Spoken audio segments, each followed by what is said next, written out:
दोस्तों, नियत एक रीमेक फिल्म है। 2020 में रिलीज हुई हॉलीवुड फिल्म नाइव्स आउट की रीमेक है नियत फिल्म।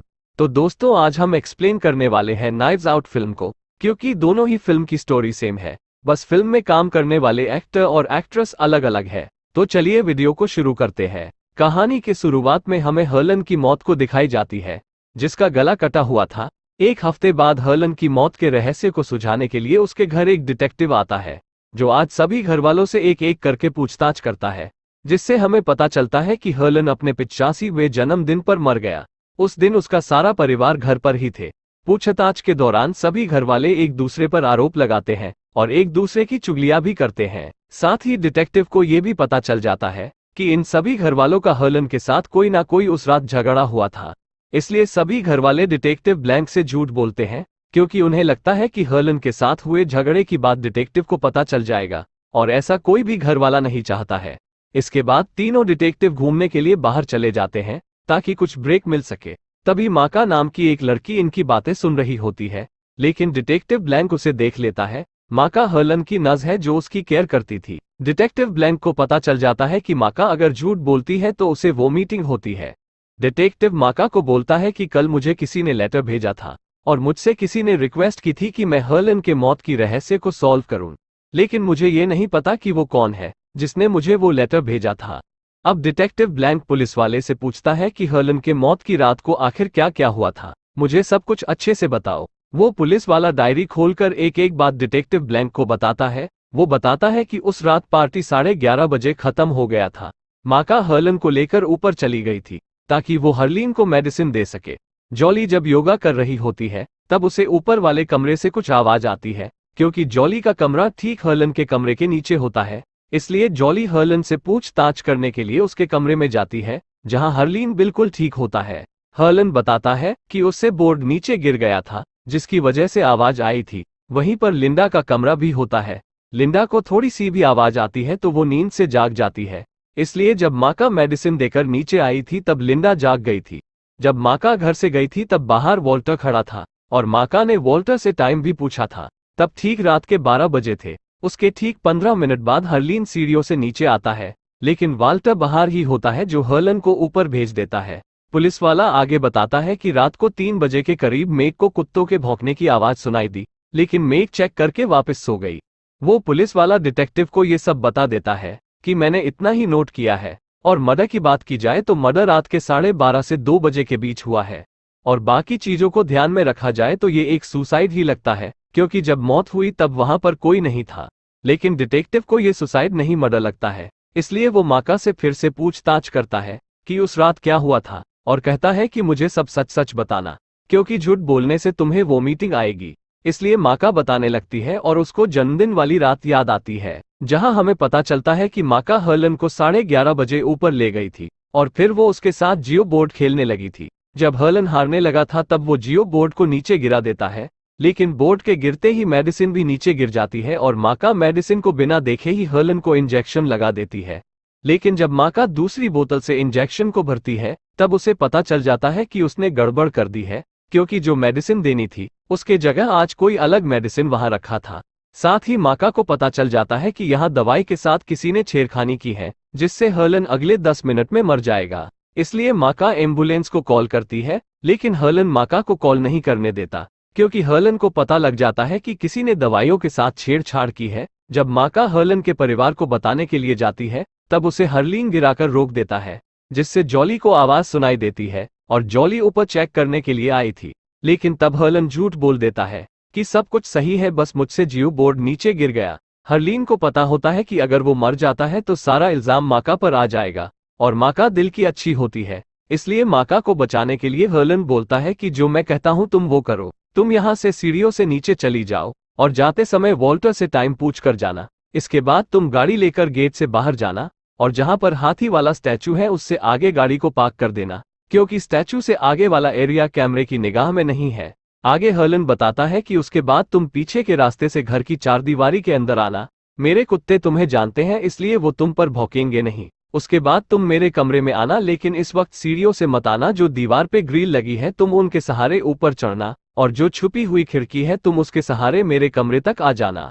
और वहां से तुम मेरे कपड़े पहनकर सीढ़ियों से होते हुए नीचे चले जाना, जहां वॉल्टर अभी भी खड़ा होगा। उसे लगेगा कि मैं ही नीचे आ रहा हूं, इसलिए वो मुझे ऊपर जाने के लिए बोल देगा और तुम ऊपर आ जाना और तुम वापस से अपने कपड़े पहनकर उसी रास्ते से वापस चले जाना।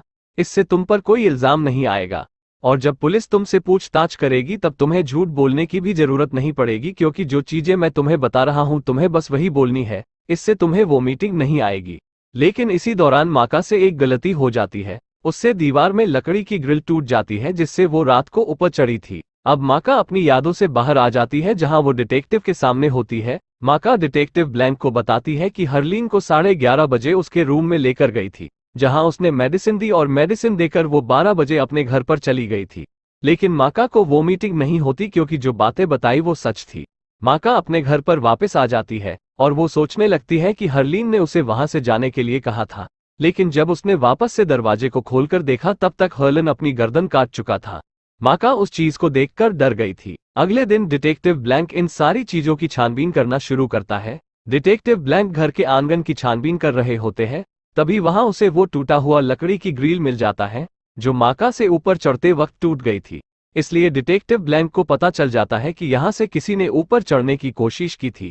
इसलिए वो ऊपर छुपी हुई खिड़की के पास पहुंच जाता है, जहां उन्हें कारपेट पर सूखी मिट्टी मिलती है। इधर घर के अंदर इनका फैमिली वकील आ जाता है और सभी को बताता है कि मैं विल पढ़ने जा रहा हूं। लेकिन तभी यहीं पर हैंसन भी आ जाता है, जिसके बाद वकील बताता है कि हरलीन ने अपनी सारी जमीन जायदाद और घर सब कुछ माका के नाम कर दिया है। ये सुनकर माका अपने कानों पर विश्वास नहीं कर पाती कि हरलीन ने उसके साथ ऐसा क्यों किया, और घर वाले भी सभी माका को कोसने लगते हैं। वो माका को भला बुरा बोलते हैं। तभी हैंसन वहां पर आकर माका को एक रेस्टोरेंट के अंदर ले जाता है और उसे खाना खिलाता है। हैंसन फिर माका से पूछता है कि मुझे सच्चाई बताओ कि आखिर उस रात क्या हुआ था, क्योंकि अब माका ने बहुत सारा खाना खाया है। इसलिए अगर माका उसके सामने झूठ बोलेगी तो उसे वोमिटिंग होगी। इसलिए वो हैंसन को सारी सच्चाई बता देती है। सच्चाई बताकर हैंसन से बोलती है कि मुझे बस मेरी परिवार की चिंता है, क्योंकि अगर मैं जेल के अंदर चली गई तो उनका ख्याल रखने वाला कोई नहीं है, इसलिए मुझे कोई संपत्ति नहीं चाहिए। लेकिन हैंसन बोलता है कि मैं तुम्हें इन सब चीजों से बाहर निकाल दूंगा, लेकिन तुम्हें मेरे हिस्से की प्रॉपर्टी मुझे देना होगा। तब माका उसकी बात मान जाती है। अगले दिन माका डिटेक्टिव ब्लैंक को पूरी सच्चाई बताने वाली होती है, लेकिन तभी डिटेक्टिव ब्लैंक बोलता है कि मुझे पूरी सच्चाई पता चल चुका है, क्योंकि मुझे हैंसन ने सब बता दिया है। इसके बाद माका जब घर जाती है तो वो देखती है कि हर्लन की नौकरानी बहुत बुरी हालत में होती है और माका को बताती है कि उसने रात में हैंसन को हर्लन के मेडिसिन के साथ छेड़छाड़ करते देखा है। ये कहने के बाद उसकी मौत हो जाती है।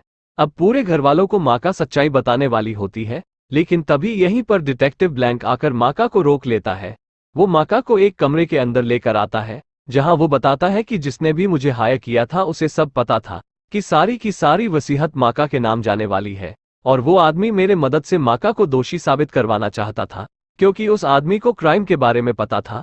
तभी रूम के अंदर हैंसन को लाया जाता है। तब डिटेक्टिव ब्लैंक हैंसन को बोलता है कि तुम्हें पता चल गया था कि वसीयत में से तुम्हारे हाथ कुछ भी आने वाला नहीं है, इस वजह से तुम्हारा हर्लन के साथ झगड़ा हुआ था, और तुम माका को इसलिए फंसाना चाहते हो क्योंकि अगर सारा इल्जाम माका पर चला जाता तो कानून के हिसाब से माका को वसीयत नहीं मिलेगी और फिर तुम्हें तुम्हारा हिस्सा भी मिल जाएगा।